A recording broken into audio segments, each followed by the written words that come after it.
किसी ने क्या खूब कहा है, इंसानों की समझ सिर्फ इतनी है कि उसे जानवर कहो तो नाराज हो जाता है और शेर कहो तो खुश हो जाता है। एक छोटी सी मनगढ़ंत कहानी हम इंसानों की है। जब भगवान ने हमारी रचना की, कहते हैं जब सृष्टि की रचना चल रही थी तो ब्रह्मा विष्णु महेश का आपस में चर्चा चली कि कुछ नया क्रिएशन किया जाए जो अब तक का नायाब हो। उसने सोचा क्यों ना हम संसार की सबसे कठोरतम वस्तु के गुणों का मिश्रण तैयार करें और उस मिश्रण से हम पुरुष नाम के प्राणी की उत्पत्ति की जाए। उन्होंने शेर से उसका दहाड़ लिया, हाथी से उसका ताकत का गुण लिया, चीते से चाल ली और लोहे से कठोर शरीर बनाया, चट्टानों से उसका हौसला लिया, यानी कि दुनिया का हार्डेस्ट मटेरियल से पुरुष का निर्माण किया गया। तत्पश्चात उसको धरती पर भेजा गया। कुछ दिनों तक तो पृथ्वी को जानने के लिए इधर से उधर घूमता रहा। कुछ समय बाद अकेले अकेले बोर हो गया, निराश रहने लगा। कई दिनों तक सोए तो सोए ही रहे, कई दिनों तक बैठे तो बैठे ही रहा। ऐसी स्थिति देख देवताओं को चिंता होने लगी।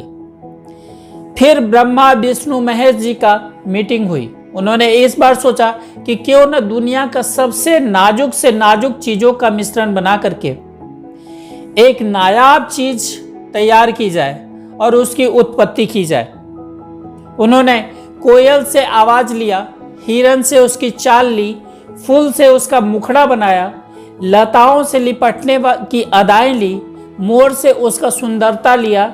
मतलब कि दुनिया का जो नाजुक से नाजुक जो चीज थी उसका मिश्रण बना करके नारी का निर्माण किया गया। देवताओं ने उस नारी को पुरुष के पास ला करके छोड़ दिया।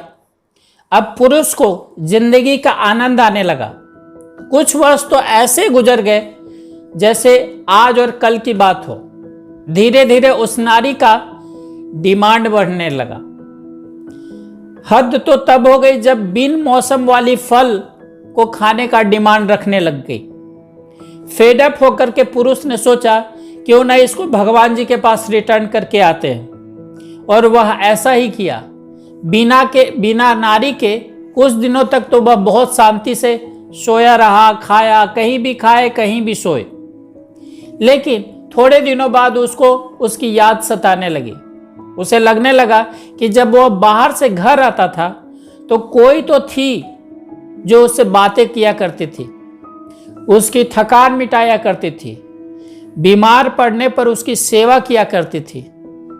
फिर वह भागता भागता भगवान के पास पहुंचा। उसने भगवान से फिर गुहार लगाई कि मुझे वापस दे दो। भगवान ने एक शर्त लगा दी। बोले इसके बाद रिटर्न ऑफर नहीं है। इसके बावजूद वह नारी को लेकर के अपने घर आया। इसी से रिलेटेड एक चुटकुला है, जोक है जो मैं सुनाता हूं।